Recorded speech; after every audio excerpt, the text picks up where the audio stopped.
আচ্ছা তুমি মুখ ডাকি রয়েছে গো, দিই তো তোমার মুখটা।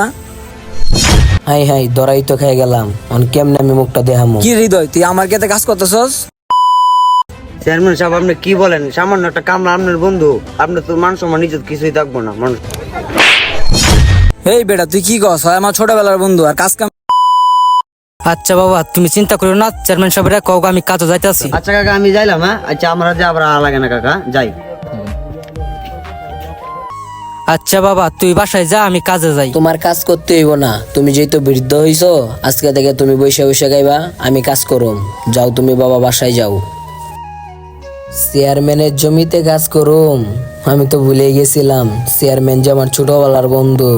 আজকে যদি ওই দেখে আমারে, ওই কি ভাববে?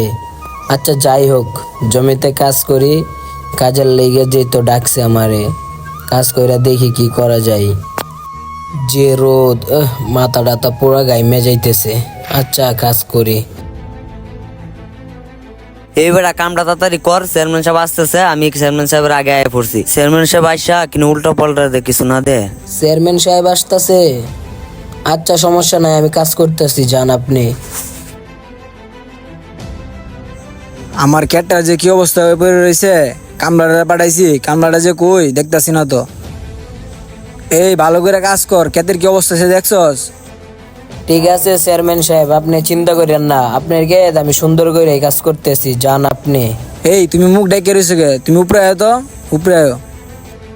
হাই হাই, চেয়ারম্যানের কাছে আমি ধরা খাইয়া লাইলাম নাকি?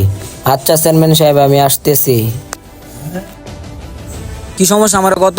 বন্ধু আমার সব শেষ হয়ে গেছে, তোমার আমি কেমনে বইলা বুঝামো? আমি পথের ফকির হয়ে গেছি, কাম ছাড়া আমার আর কোনো গতি নাই বন্ধু। কিরে বন্ধু তোর কি হয়েছে? তুই চেয়ারম্যানের বন্ধু, তুই আমার কেতে কাজ করতেছস, বুঝলাম না।